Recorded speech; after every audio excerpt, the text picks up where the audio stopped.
ఈరోజు మీ అందరికీ ఒక మంచి వీడియోతో అయితే వచ్చానండి. అదేంటి అనంటే మొన్న సమ్మర్లో వచ్చేసి అయితే మే 8, 9, 10 ఈ 3 రోజుల మా విలేజ్లోనైతే కాటమయ్య పండుగ జరిగింది. అసలు కాటమయ్య పండుగ అనేది గౌడ్స్ చేసుకుంటారండి. అయితే ఈ గౌడ్స్ చేసే కాటమయ్య పండుగ అనేది మా విలేజ్లో అయితే చేసాము. చాలా అంటే చాలా బాగా జరిగింది. అంటే నా మ్యారేజ్ అయినప్పటి నుంచి కూడా నేను ఈ పండుగ అనేది చూడలేదు. ఫస్ట్ టైం అన్నమాట. అయితే ఎలా చేసాము ఏంటి అనేది నేను ఫుల్ వీడియో అయితే పెడతాను. ముందుగా వచ్చేసి మన ఛానల్ని ఫస్ట్ టైం చూస్తున్నట్లయితే ప్లీజ్ సబ్స్క్రైబ్ చేసుకోండి. ఇది వచ్చేసి 8వ తారీఖున చేసినటువంటి పూజా విధానం అన్నమాట. అయితే ఆ రోజు 8వ తారీఖు మేము వెళ్ళడం కూడా కొంచెం లేట్గానే వెళ్ళామండి. ఎందుకంటే సమ్మర్ కదా, ఎండలు చాలా ఘోరంగా ఉన్నాయి అని చెప్పేసి అయితే మేము లేట్గా వెళ్ళాము.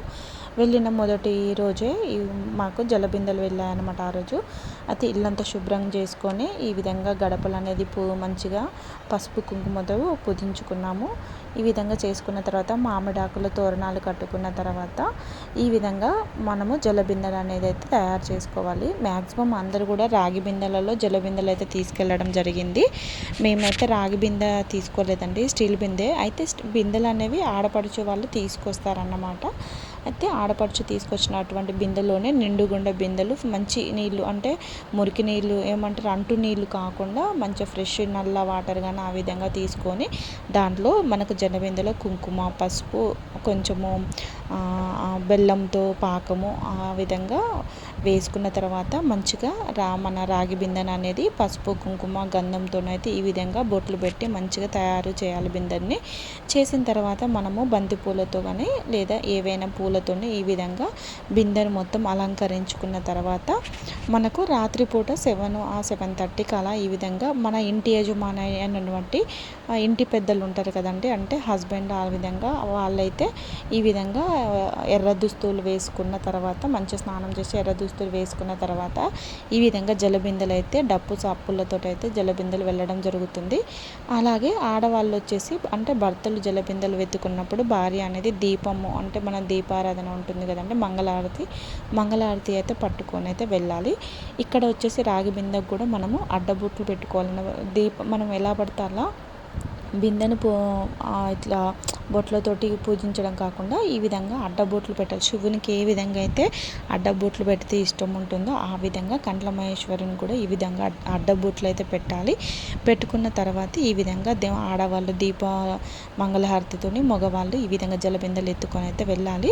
ఇక్కడ మొత్తం గౌడ్స్ మాత్రమే చేస్తారన్నమాట కాటమయ్య పండుగ అనేది. చూస్తుండే కదా, నైట్ టైం కాబట్టి మీకు ఇంకా కొంచెం వీడియో అనేది క్లారిటీగా కనిపించకపోవచ్చు, కానీ చాలా బాగా జరిగిందండి. ఇక్కడ గౌడ్స్ మినిమం ఒక 200 కుటుంబాల వరకు అయితే ఉండొచ్చు. ఊరు మొత్తం కూడా చాలామంది అయ్యారనమాట. మిగతా వాళ్ళు కూడా చూడడానికి కూడా వచ్చారన్నమాట. ఈ విధంగా అందరూ కూడా ఇంటింటికి జలబిందెలు ఎత్తుకొని అయితే వెళ్ళడం జరిగింది. ఇక్కడ డీజేలు కూడా పెట్టి డ్యాన్సులు, ఆటపాటలతో పిల్లలు ఇక్కడ చూసారా జలబిందెలు ఎత్తుకొని మరి డ్యాన్స్ చేస్తున్నారు అనమాట. ఇక్కడ పిల్లలతోటి సరదాగా ఈ విధంగా మాకు ఒక ఇంటికా నుంచి అక్కడికి వెళ్ళడానికి 1 కిలోమీటర్ దాకా ఉంటుందండి ఇంచుమించు. ఆ కిలోమీటర్ దాకా కూడా నిండుగుండా నీళ్లు తీసుకొని జలబిందెలతోటి ఈ విధంగా కాటమయ్య దగ్గరికి అయితే వెళ్ళడం జరిగిందన్నమాట. చాలా బాగా జరిగిందండి. నేను ఫస్ట్ టైం చూస్తున్నాను, కానీ చాలా బాగా జరిగిందన్నమాట. ఇంకా కొంచెము ఇప్పుడు మధ్యాహ్నం టైంలో కూడా వెళ్ళొచ్చు, కాకపోతే ఎండలు బాగా కొడుతున్నాయి కదా అని చెప్పేసి సాయంత్రం పూట అందరూ రెడీ అయ్యి జలబిందెలు తీసుకొని వెళ్ళేసరికి అయితే సాయంత్రం అయింది. బయలుదేరేసరికి దేవుని దగ్గరికి వెళ్ళేసరికి అయితే నైట్ అయిందనమాట. అప్పటికే 9-10 అవుతుందన్నమాట. అప్పుడు 10 గంటలకు అట్లా వెళ్ళిన తర్వాత దేవుని చుట్టూ ఒక 3 రౌండ్స్ అయితే తిరిగిన తర్వాత మనకి ఇక్కడ చూస్తున్నారు కదా పాటలతోటి మంచిగా డీజే పాటలు పెట్టారన్నమాట. పెట్టి ఈ విధంగా డ్యాన్సులు వేయడం, ఇదంతా ఫోటోలు దిగడము ఇదంతా జరుగుతుందన్నమాట. ఈ విధంగా మొదటి రోజు అయితే కంప్లీట్ అయింది. దేవుని చుట్టూ 3 చుట్లు తిరిగిన తర్వాత దేవుని దగ్గర కండ్ల మహేశ్వరునికి అయితే జలబిందెలతో తీసుకెళ్ళిన నీళ్లు మొత్తం కూడా పోసి మొత్తం దేవుని విగ్రహాలను కడగడం అయితే జరిగింది. నెక్స్ట్ డే వచ్చేసి 9వ తారీఖు అన్నమాట. 2వ రోజు వచ్చేసి అయితే ఆ రోజు బోనాలు వెళ్తాయి అన్నమాట. బోనాలు వెళ్ళే రోజు ముందే అయితే మేము ఇక్కడ బంతిపూలు తీసుకొచ్చి అన్నీ కూడా మొత్తం బంతిపూలు మొత్తం కుచ్చి దర్వాజలకి అయితుంది, బోనం కుండకు, అలాగే ఇంటి మొత్తాన్ని కూడా అలంకరించడం అయితే జరిగిందన్నమాట. దర్వాజలకి కూడా మొత్తం పూలు పెట్టడం అయితే జరిగిందన్నమాట. ఈ విధంగా బంతిపూలతో అయితే మొత్తము ఇల్లు డెకరేషన్ చేసుకున్న తర్వాత బోనం కూడా తయారు చేసామన్నమాట. బోనం కుండ వచ్చేసి అయితే మనం పాలు పోసి పరమన్నం అయితే చేయాలన్నమాట. చేసి బోనానికి కూడా ఈ విధంగా బొట్లు పెట్టి మంచిగా పూలతో అయితే అలంకరించుకోవాలి. మామిడాకులు చిన్న మనకు పైన ఉన్నటువంటి చిన్న బోనం కుండలోనైతే బెల్లం చాక పోస్తారు, కిందనైతే పాలు పోసి ఈ విధంగా పరమన్నం అయితే వండాలన్నమాట. చక్కెరతో కానీ బెల్లంతో కానీ కింద పరమన్నం వండిన తర్వాత ఈ విధంగా గుమ్మడికాయ, మంచి గుమ్మడికాయ కూడా మంచిగా బొట్లతోటి ఈ విధంగా చేసుకున్న తర్వాత ఎప్పుడైతే బోనం వెళ్తుందో బోనం వెళ్ళే టైంకి అయితే ఈ విధంగా మనము మంచి గుమ్మడికాయను దర్వాజా దగ్గర కొట్టి పెట్టుకుంటే చాలా మంచిదంట. తర్వాత నీళ్ళు ఆరబోసి, నిండుగుండ నీళ్ళు ఆరబోసి అయితే బోనాలను బయటికి ఈ విధంగానైతే తీసుకొస్తారు. ఈసారి అయితే ఇంటి ఆడపడుచులు కానీ ఇంటి యజమానురాలు కానీ బోనం కుండనైతే ఎత్తుకుంటుంది అన్నమాట. ఎత్తుకొని ఈ విధంగా మళ్ళీ మంగళారతితో అయితే మనము మళ్ళీ కంట్ల మహేశ్వర్ దగ్గరికి అయితే మహేశ్వరం దగ్గరికి అయితే వెళ్ళడం జరుగుతుంది అనమాట. ఇక్కడ బోనాలు వచ్చేసి మాకు నైట్ 10కి అట్లా బయలుదేరాయి అన్నమాట. చాలా లేట్ అయిపోయింది అప్పటికే.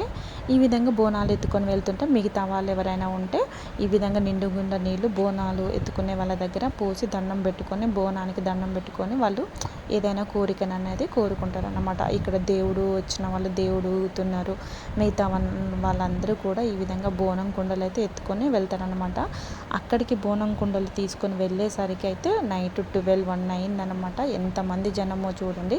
ఆ రోజు నైట్ అసలు నిద్ర కూడా పోలేదన్నమాట. అంత బాగా జరిగింది. అసలు అంటే పండగ చేస్తున్నాము అని అంటే పండగ వైబ్స్ తోటి అసలు నిద్ర కూడా రాదండి, అంత బాగా జరిగిందన్నమాట. నెక్స్ట్ డే అయితే జలబిందలు వెళ్ళిన తర్వాత బోనాలు అయితే ఈ విధంగా వెళ్ళాయి అన్నమాట. ఈ విధంగా బోనాలను తీసుకొని వెళ్ళేసరికి రాత్రి అయితే అయ్యిందన్నమాట. నైట్ 1 ఆ టైం అయింది. ఈ విధంగా కానీ మాకు ఇంటికాడ నుంచి అక్కడికి వెళ్ళింది 1 కిలోమీటర్ అయితే బోనాలు ఎత్తుకొని అక్కడికి వెళ్ళేసరికి అమ్మ ఎంత టైం అంటే మినిమం ఒక 3 అవర్స్ అలా పట్టిందనమాట. ఈ విధంగా డ్యాన్స్లు వేసుకొని ఆటపాటలతోటి వెళ్ళేసరికి మస్తు లేట్ అయిపోయిందనమాట. ఈ విధంగానైతే మొత్తానికి అక్కడికి వెళ్ళిన తర్వాత మళ్ళీ దేవుని చుట్టూ 3 చుట్టూ తిరిగి బోనాన్ని అక్కడ దేవుని దగ్గర అయితే పెట్టిన తర్వాత అక్కడే చేపలు వేసుకొని ఈ విధంగా ఎవరి కుటుంబం వాళ్ళే చేప వేసుకొని ఫ్యామిలీ మొత్తం కూడా ఒకే దగ్గర కూర్చోవాలన్నమాట. మంగళారతి ముందు పెట్టుకొని మంగళారతి 2 కొబ్బరికాయలు, అగరబత్తీలు, అలాగే కుంకుమ, పసుపు, పూలదండలు కూడా తీసుకొచ్చారన్నమాట. ఎందుకనంటే అక్కడ బోనాలు పెట్టిన తర్వాత అక్కడ అయ్యగారు మంత్రాలు చదువుతూ ఉంటే ఇక్కడ ఫ్యామిలీ భార్యాభర్తలు పక్కనే కూర్చొని వాళ్ళు అక్కడ దేవునికి పెళ్లి జరుగుతున్నప్పుడు ఇక్కడ భార్యాభర్తలు కూడా పెళ్లి చేసుకుంటారు అన్నమాట. అయ్యగారు చెప్తున్నటువంటి మంత్రాల సహాయంతో ఇక్కడ పెళ్లి కూడా చేస్తారన్నమాట. పెళ్లి చేసుకుంటూ భార్యాభర్తలు అనేది దండలు మార్చుకుంటూ కుంకుమ, పసుపు, తాళి అట్లా కట్టినట్టు దండలు మార్చుకోవడం ఇలా జరుగుతుందన్నమాట. చూస్తున్నారు కదా ఎంతమంది జనం ఉన్నారో. అందరు కూడా ఫ్యామిలీ వైజ్గా ఎవరి కుటుంబం వాళ్ళే చేపలు తీసుకుపోయి మరి అక్కడ అంటే చేపలు అంటే మ్యాట్స్ తీసుకెళ్ళి అక్కడ కూర్చొని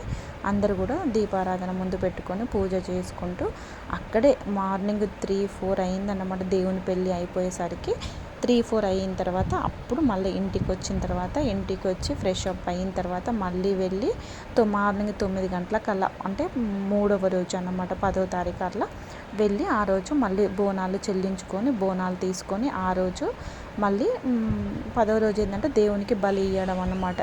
గొర్రెపోతులు అలా చేసి చాలా బాగా జరిగిందండి. ఫుల్ వీడియో ఎవరైనా ఇంట్రెస్ట్ ఉంటే మంచిగా చూడండి.